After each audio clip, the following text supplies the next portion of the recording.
Welcome back to Bold Moves. We are glad that you are with us today. We're diving into some actually really deep topics today, so let's just keep it light on the front end and have some actually fun. really deep topics. Normally, we don't like to dive into some of those. We don't talk about anything. Yeah, thank you for pointing that out. I appreciate that. Oh, goodness. So today, let's just dive right in. We're talking about suffering, like pain and suffering. Sure. Where is God at when you are suffering? And to be clear, nobody likes to suffer. Right. I don't like to suffer. I'm assuming you guys don't like to suffer. Like, if you have the choice of, I would like an easy, pain-free day or a ridiculously difficult day filled with suffering. Right. We always choose the day. Oh, I would much prefer the easy day. Yep. The problem in life is that the way that we grow, the way that our patience grows, our faith grows, our endurance grows, is by enduring the difficult things. So the problem is people struggle because when they're hurting and you're walking through the valley, and to be clear, the valley can get dark. Like it can get really difficult to navigate. The big question that people have is, where is God? Sure. Where is God in the suffering? And so the very fact that suffering exists, that God allows that to happen, is a big turnoff point for religion, for belief in God to a lot of people. So it's a topic that is worth discussing. Yeah, absolutely. It's worth diving into and working through. And so we're going to be talking about that today, and it gets heavy, but I think these are good conversations. Sure, so absolutely. deciding how you navigate that, it's important. So it actually becomes an incredibly important, bold move for us to make. So for sure. I don't know. When I think about suffering in my life, I'd love for you guys to talk about different moments of suffering that you've endured, whether they're lighthearted or not. I look at the trivial things in life. Like, anytime I have to wait, I'm so impatient. The worst thing in the world for me is a traffic jam. Like, I'm a pretty driven guy. Like, I want to get from point A to B. When I'm on a road trip, I was on a road trip recently over Christmas break. We're driving down to Florida. We're cruising. Like, it's awesome. And then all of a sudden, for no apparent reason at all, it's just standstill traffic for 20 minutes. And I'm going, no, like, anything else but this. Why is there no God? Right? I'm questioning everything because of a traffic jam. I remember, as you say that, like 20 minutes is not even that big of a deal. This story, it was like in the early 90s, we were going out west, and there was major flooding in like Illinois and Missouri. Yes. And you couldn't get across the Mississippi River. Corey, I kid you not. Really? I have childhood memories. We drove to Colorado, and there was like a flood, and all the water's like right up to the side of the interstate. I have the same memory as a kid. We were realizing this in real time. So we were probably driving to Colorado at the same time. That's actually probably true. What'd you do? Wild. We waited for a long time. I don't remember. I was pretty young, but we waited for a long time. Got out of the car. The interstate was just a parking lot. Yeah. Everybody gets out of the car. We're just like talking to strangers. I remember that. We were either right before that or right after, because we were able to get through. I just have that vague memory. We made it through. I just don't remember how. That was a long time ago. We went to Colorado Springs. I was with my grandpa and grandma, and I was in the back of their Grand Marquis. You guys remember the old Grand Marquis? Yeah. It was like the perfect vintage grandpa and grandma car. Like, it's a boat. Big old V8 engine, but it's like sitting on a couch in the backseat. It was fantastic. It's like the nicer Crown Vic, right? I mean, that's something like that. Not a Lincoln Continental, not a Cadillac, but a Grand Marquis. Yeah, that's good. So you suffered in that way. I remember that. Yeah, traffic still. Yeah. Kristen, do you have anything better than that? A better illustration of suffering? I know both of you are the oldest child and I'm the middle child, so I've suffered my whole life. There's no way that's true. Come on. That's As a ridiculous. You guys firstborn, would never no way. understand. No, you don't You've get it. forgotten your whole life? Is that what's happening? Yeah, let's just move on like everything else in life. Oh, my goodness. So, we're having fun talking about, okay, we're sitting in traffic. I'm a middle child. Okay, cry me a river. I get a river that floods the road and keeps traffic stopped. Yeah. But to be clear, when you begin to enter into people's pain and suffering, you start to realize very quickly, man, it can get really heavy really fast. And I think for sure. Behind the scenes, as a pastor, man, I have the opportunity, and it sounds weird to say this. I have the opportunity. It's not a blessing, but it's a gift in a weird way to walk alongside people as they walk through the valley. And I'll say that that's a gift because as difficult as the valley is, man, I've been able to witness as I walk through those valleys with other people, as I have experienced those valleys in my own life, in difficult moments in life, that God is with you, that God is faithful, and He doesn't leave us and He doesn't forsake us. And I think it's really important to just circle that and to own that. Like if you're watching this and you're walking through a really difficult moment in life, and you're going, why is God allowing this to happen? Yes. Like it feels like He's left you. It feels like He's forgotten you. It's over. That could not be farther from the truth. He is with you. Yeah. He still loves you unconditionally with an extravagant love. Like, don't stop trusting in His presence and His promises for your life. I think that's what we have to hold on to. I don't know, and I think you're probably going to get there with the content for today, but everybody reacts to some of that suffering a little bit differently. Yeah. I guess this is a trait that's in me that I'm grateful for. I didn't ask for this necessarily, but when difficult times come for me, I feel that's actually when I tend to be closest with God. Absolutely. I know that for some people that's opposite. Like difficult times come and you start to question why would God let this happen, or you start to separate from Him. For me, I have to draw close because I don't know how to make it through. Otherwise, actually, I've had multiple instances in my life, nothing like life-threatening or like horrific, but honestly, that's what I do is I draw close to Him. I'll pray more than any time ever, and always feel like the calm in the middle of the storm, I guess. Yeah. No, that's good. Kristen, as a middle child, everyone forgot about you anyway, so there was no one really to turn to when you were going through a difficult moment. Is that how that works? Oh my word. It's so true. And I married a middle child. So you guys, just the misfits. Amazing. You and John are like, we hate our lives. That's so good. Yeah. To be clear, just to have fun and circle back to that, when my parents retired, they were at the same church for it was almost 40 years. I think it was 38 years. They did this big retirement thing, and they asked me to speak and share some memories or whatnot. Yeah. And so I get up there and we're just bragging on my mom and dad, all that they did over the years. And I said, it was great growing up in a pastor's home. It was me and my brother and oh yeah, Krissa, my middle sister. You just have fun with that. Like, and she's like, shut up. Of course. That's funny. So I think it's the older siblings. We have fun, relishing in that. Like, yes, it's true. Yeah. Everybody forgot about you. Sorry, Kristen. I'm peeling off the Band-Aid, opening up old wounds. I know what kind of child I was, and I was really good. So, but never as good as the youngest child. That's right. Yeah. Okay. All right. I love it. Hey, we're going to have 5 good minutes here with Pastor Doug Boquist, who's got some great insights on this topic. And I look forward to diving into that with him. So without further ado, let's give it up for Pastor Doug.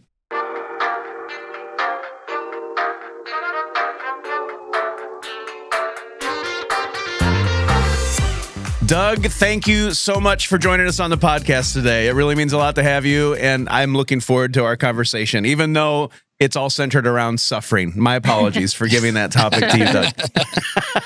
That's not a bad topic. No, it's actually, we were just talking about this. This is a really important topic because it's something that people really struggle with. And so I'm just curious, Doug, you have a lot of wisdom, and I value your insights on a lot of different topics. And this is an important one. So what are the first things that come to your mind when we talk about this topic of suffering and how we navigate that in life? Yeah. As I look back on the times of my life where at the moment it was extreme suffering, the farther I've gotten away from it, the more I think, was that suffering, or was that the Lord changing my heart and changing my direction? We were pregnant with our first child, and we were about to buy a house, and all of a sudden I lost my job, and I couldn't find a job. And Debbie would go to bed, and I would stay awake, and sometimes I'd cry, and I'd say, Lord, what are you doing? We've tithed. I was working in a steel company, and long story short, after not finding work, I enrolled in seminary because my pastor kept saying, Doug, you're supposed to be in the ministry. And I didn't see it, but he did. So I thought, well, that's powerful. I'll see. And so 2 or 3 weeks into seminary, I realized, you know what? This is me. This is who I am. I look back on that time now and I think, what was real fear, in a young soon to be father's heart turned out to be a great blessing. And I can give you half a dozen of those. Sure. Yeah. You know what's funny, Doug? That reminds me of when I went in the ministry. I was fighting the call. Finally, just said, God, if that's what you want it in my life, make it absolutely crystal clear. And so I get a call out of the blue while I was at my in-laws' house on the old style phone. I don't even know how they tracked me down. Yeah. And said, our youth pastor just resigned. I think you're our next youth pastor. I'm going, what? And this was in Clearwater, Florida it's February in Elkhart. I'm going, deal, done, I'm in. I remember diving in and getting there, and I'd never even asked Doug. I never even asked, how much will I be getting paid? I knew that's what I was supposed to. And then I got my first paycheck, and I went, I should have asked how much I was getting paid. But you make it through those seasons, and it's such a blessing because it doesn't feel like it at the time. But man, God is working and moving, and you're learning so much. I can resonate with that. There's truth to that, Doug. That's a good insight. Well, in Scripture, and James, the first chapter says, consider it pure joy. Yeah. When you go through various trials, because it produces perseverance. And in Romans 5, it says, we rejoice in our trials because we know that our trials produce perseverance, and perseverance, character, and character, hope, and hope doesn't disappoint us. Yeah. And so what is unpleasant for a season turns around to be hopeful and strength producing and maturity. Yeah.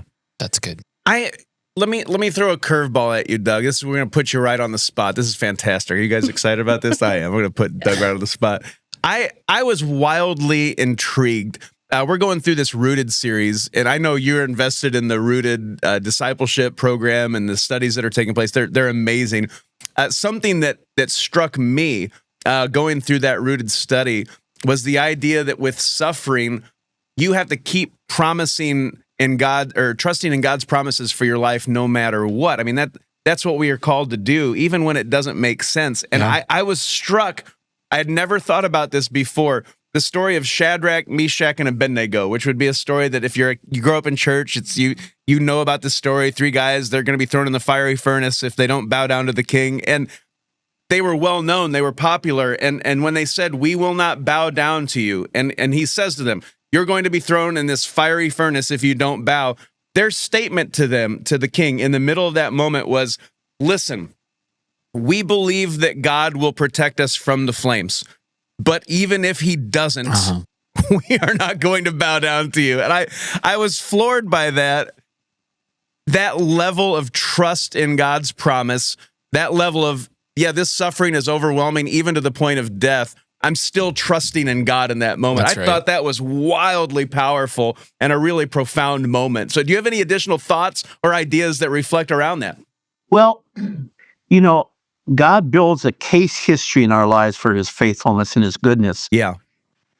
So every trial we come through, we see him move. And so when we get in a situation that we can't see a way out, and it doesn't look good, and we're catastrophizing, we have to ask ourselves, wait a minute, when has God failed me? Yeah. When has he let me down? The truth of the matter is, he never has. Yeah. Oh, that's a good word. That is a good word. And it doesn't always feel like it in the moment. It does not always feel like it in the moment. But if you trust, you keep pressing on, God doesn't fail us. I think when you're at a different stage in life, especially when you're younger, I don't classify myself as younger anymore, Doug. It was like 11 years ago now, they said, Tim Fisher is going to be the lead pastor at Crossroads. Crossroads is going younger. If I was to become the lead pastor today, that would not be the slogan. Like, Crossroads is going average middle-aged guy. So ridiculous. But when you're at different stages of life, you have different trust issues because, to your point, Doug, you haven't experienced fully God's faithfulness. And the only way to experience that is to go through the difficult time. And to have that perspective, I love that. God has never failed me. Why would he start now? That's a good word. Yeah. That's a good word. Yeah. My father died of Alzheimer's. Wow. And Alzheimer's, physical Alzheimer's, makes you lose your short-term memory. He couldn't tell you what we had for lunch. I remember Christmas Day, he had wrapping paper all around him and gifts on his lap, and he kept saying, "What's today? What day is today?" Yeah. But he could tell you the chickens he entered in the Minnesota State Fair. He could tell you about growing up on the street and everything he did in his childhood. His long-term memory stayed intact, and he lost his short-term.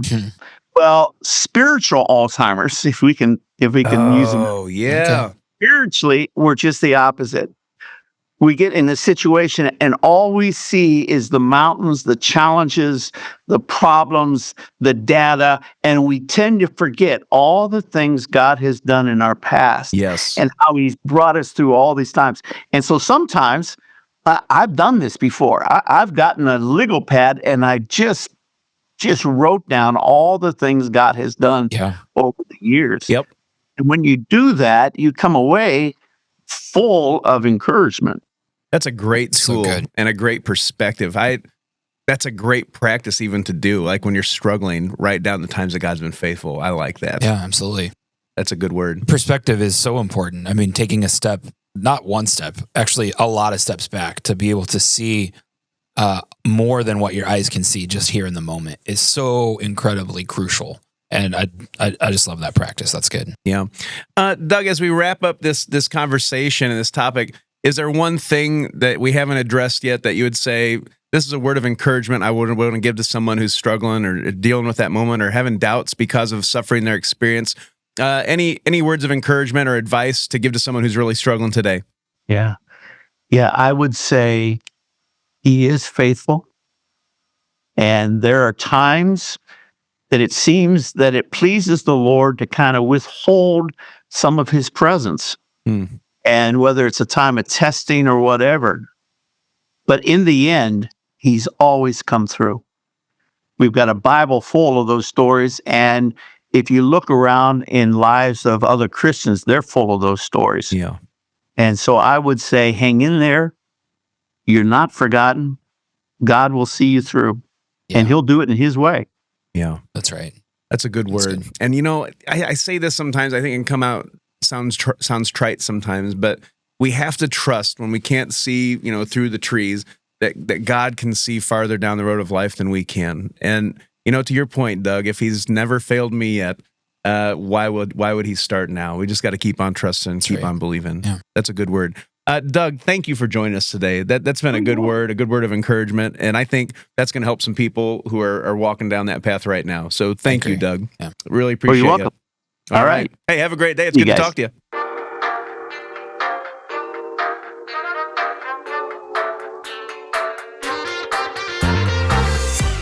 All right, let's call that 5 great minutes with Doug because that was really good content. I like that. In the video editing, do we need to change the title where it says 5 good minutes? To 5 great minutes. Yeah. That's going to be a lot of work. So let me have some fun with you for a second. I just learned this recently that in the Bible times, when the men went off to war, it was always the men who were fighting and the warriors in those days. There were these things called lacrimatories. This is a real word, lacrimatories. You can guess what that was. Anybody want to guess what a lacrimatory is? You're making it look like it's really small. It's a very small toilet. A lacrimatory. A toilet. Yeah. Any ideas? What's your first guess? I had bathroom on my mind. The Tory, I don't know. I'm thinking lavatory. Yes. Lacrimatories. So this is bottles that the wives would wear around their necks. And the purpose of the lacrimatory was whenever they missed their husband who was off to war, they would cry and catch their tears in this bottle. And when their husbands got back from war, they could show them, I missed you this much, with their tears. I think that's hilarious because I also think there's probably a bunch of them that were like, oh crap, he's coming back today. Better go fill this up with some water. I didn't miss you at all. It's water. The joke's on you. The lacrimatory. I'd never heard of that before. But I say all that. What a dumb thing. Yes, it is. I'm glad you know that. I say all that to say, when we deal with the suffering, when I'm in the middle of the struggle, we all respond a little bit differently. Yeah. And I think what Doug was saying was, man, to have that right perspective and to truly be able to trust in the fact that God is faithful, that he hasn't let us down, man, we have to keep that front and center because it's not always our first reach. We don't always respond correctly. Yeah. Well, okay, so we talked a little bit earlier, like my tendency is to draw closer to Jesus in moments like that. To be clear, to be fair, like to other people who might be a little bit different from me, I've known Jesus mostly my whole life. I've had a long relationship with him. And so I've got a lot, like Doug's talking about, that perspective of writing down on a legal pad the different things that remembering what God has done for you. I think that's so incredibly valuable. But honestly, like we have a lot of people at Crossroads, for example, who have a very short history of having a relationship with Jesus. Yes. And those people, it's incredibly valid to try to do the same thing, but it may be less likely to come up with a very long list of remembering how God has been faithful for you in your past. And so, I don't know, just we talked a little bit about like, what do you do in a scenario like that? One thing that we brought up for sure is don't try to do this alone. Yeah. 100%. Again, like my tendency is to draw closer to Jesus. My tendency also is to probably invite others into what I'm going through. Yeah. Which I tend to be more of a private person just out of like normal everyday life. So in those moments, I tend to open up and just like draw people in. So I would recommend that. I actually think that's really helpful because when you're left to yourself and you're just left to your own thoughts, it can get really overwhelming and it can get really dark really fast. And so, there's probably people out there right now actually that are suffering, that are going through some stuff like that. Those are just a couple just like practical things that you can do because it's going to feel hopeless. It's going to feel like there's no way to get yourself out of this death spiral. But you got to start clawing at whatever you can claw at and just start somewhere. Get some traction. Yeah. What does that look like for you, Kristen? Are you the similar way where you... Yeah, I don't, I probably don't draw close to God like you quite do. We laugh about it, but I just go to bed. Like I go to sleep. I kind of just turn everything off. So I guess I would say that what I need to do is tell a few key people that are really important to me. That's good. Hey, I'm not well, and I just need you to like ask me how I'm doing, or pray for me, or invite me in. And like maybe you can't pray, but someone else can hold your hand with you. I mean, maybe not actually physically hold your hand because it is interesting that some of us immediately draw close to Jesus, cry out, bring friends in, and then others just kind of isolate, go into your bunker and try to figure it out. Yeah. I actually am probably really bad at that, about bringing people in. I'm kind of solidly Gen X, so it's like, tough it out, figure it out. Yeah. We got this, be the problem solver. And you kind of do that on your own too often, right? When it's not necessary. I mean, bringing people in, we're better together. That's right. We have friends, we have family, we have a church family. We do this together. Yeah. And I think to be able to bring people in on that, man, you got people praying for you, who encourage you, who hold you accountable. Man, that's huge in moments like this. I think we need to lean into our church families in those moments, in our families and our friendships, because we're better together. That's right. We're stronger when we're together. That's good. I think as we just kind of wrap this up, I just want to encourage you, if you're struggling as you walk through the valley, like you're experiencing suffering right now, and it's more than just the realization I'm a middle child, it's not nearly that shallow. You know what I'm saying? There are studies done. Oh yeah, there are studies. That's fantastic. Thank you for that, Kristen. No, if you're going through it right now, I just want to encourage you. I think what Doug said was really important. Remember the times in your life when God has been faithful. To your point, Corey, if you haven't been following Jesus for that long and you're feeling overwhelmed, trust in his promises. Look at the times where he has been faithful to you. Draw from the experiences of others who are like Doug, who are farther down the road and saying, I'm telling you, I've been through the thick and thin with Jesus for 40 years and he's never failed me yet. Like, that encourages all of us. That encourages my walk. That encourages everyone who hears that testimony. There's power in that. And so I just want to encourage you today, trust that God is with you. Trust that he has not forgotten you. You can trust in his promises for your life. He is going to be with you by your side. Can I go out on a limb on something just a little bit? You know what? If you are dealing with something in your life today that is, you don't know, if you want to open up to people, you don't even know who to turn to. Yeah. leave us a message at the Bold Moves Podcast on our YouTube channel, or send an email to one of us at the church. We would be happy to help have a conversation with you, to pray for you, and to help you through that moment. Yeah, absolutely. I agree 100%. Except for Kristen. She'll be taking a nap. She's going to go to sleep. I'm good. I'm doing okay.